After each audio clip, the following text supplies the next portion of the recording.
ಸಂಘ. ಮಾನವ ಸಂಘಜೀವಿ. ಮಗು ಜನಿಸಿದಾಗಿನಿಂದಲೂ ಸಂಬಂಧಗಳಲ್ಲಿಯೇ ಇರ್ತಾನೆ. ಜನಿಸಿದ ಕೂಡಲೇ ಇವನು ಒಬ್ಬರಿಗೆ ಮಗ, ಮತ್ತೊಬ್ಬರಿಗೆ ಮೊಮ್ಮಗ, ಪಕ್ಕದ ಮನೆಯವನಿಗೆ ಸ್ನೇಹಿತ, ಹೀಗೆ ಸುತ್ತಲೂ ಸಂಬಂಧಗಳು ಇರುತ್ತವೆ. ಆ ಮಗು ಬೆಳೆದಂತೆ ಸಂಘ ಮತ್ತಷ್ಟು ದೊಡ್ಡದಾಗುತ್ತೆ. ಅದೊಂದು ಚಿಕ್ಕ ಗ್ರಾಮ. ಅಲ್ಲಿ ಇಬ್ಬರು ಸ್ನೇಹಿತರು. ಒಬ್ಬನು ಬಟ್ಟೆಗಳನ್ನು ಶುಚಿ ಮಾಡಿ ಇಸ್ತ್ರಿ ಮಾಡುವ ಕೆಲಸ, ಮತ್ತೊಬ್ಬನು ಬೆಂಕಿಯನ್ನು ತಯಾರಿಸಲು ಬೇಕಾಗುವ ಇದ್ದಿಲನ್ನು ಮಾರುವವನು. ಇಬ್ಬರು ಸೇರಿ ತಮ್ಮ ತಮ್ಮ ವ್ಯಾಪಾರಗಳನ್ನು ಬೆಳೆಸಲು ದೊಡ್ಡದಾದ ಅಂಗಡಿಯನ್ನು ಖರೀದಿಸ್ತಾರೆ. ಒಬ್ಬನು ದಿನವೆಲ್ಲ ಕಷ್ಟಪಟ್ಟು ದುಡಿದು ಬಟ್ಟೆಗಳನ್ನು ಒಗೆದು ಇಸ್ತ್ರಿ ಮಾಡಿ ಅಂಗಡಿಯಲ್ಲಿ ಇಡ್ತಾ ಇರ್ತಾನೆ. ಮತ್ತೊಬ್ಬನು ಇದ್ದಿಲನ್ನು ಮಾರುವಾಗ ಅದರ ಧೂಳು ಇಸ್ತ್ರಿ ಬಟ್ಟೆಗಳ ಮೇಲೆ ಕುಳಿತುಕೊಳ್ತಾ ಇರುತ್ತೆ.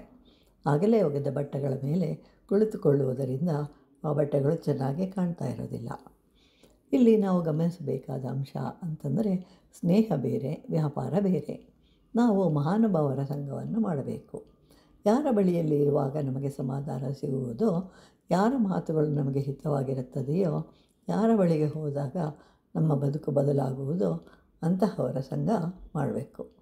ಅಕ್ಕ ಮಹಾದೇವಿ ಹೇಳ್ತಾರೆ, ನಾವು ಏನನ್ನಾದರೂ ಸಾಧಿಸಬೇಕು ಅಂತಂದರೆ ಅದು ಸಂಘ.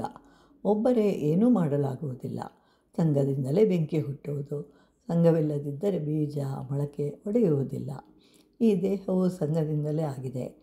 ಓ ಚೆನ್ನಮಲ್ಲಿಕಾರ್ಜುನ, ನಿನ್ನ ಅನುಭಾವಿಗಳೊಂದಿಗೆ ಸೇರಿ ನಾನು ಸುಖಿಯಾದೆ ಅಂತ ಹೇಳ್ತಾಳೆ. ಇದರಿಂದ ಆನಂದವನ್ನು ಅನುಭವಿಸ್ತಾ ಇದ್ದೇನೆ. ನಾನು ಅದಕ್ಕಾಗಿ ಏನೂ ಮಾಡಲಿಲ್ಲ. ಕೊಳಲು ಖಾಲಿ, ಅದು ಕೃಷ್ಣನ ಕೈ ಸೇರಿ ಮಧುರವಾದ ಗಾನವಾಯಿತು. ಕೊಡಲಿಯೊಂದು ಪರಶುರಾಮನ ಕೈ ಸೇರಿ ಕೊಲೆ ಮಾಡುವವನ ಕೈಯಲ್ಲಿ ರಕ್ತದಿಂದ ಕೂಡಿತು. ಹೀಗೆ ಸಂಘವನ್ನು ಮಾಡಿದಾಗ ಅದು ನಮ್ಮ ವೈಭವವನ್ನು ಹೆಚ್ಚಿಸಬೇಕು.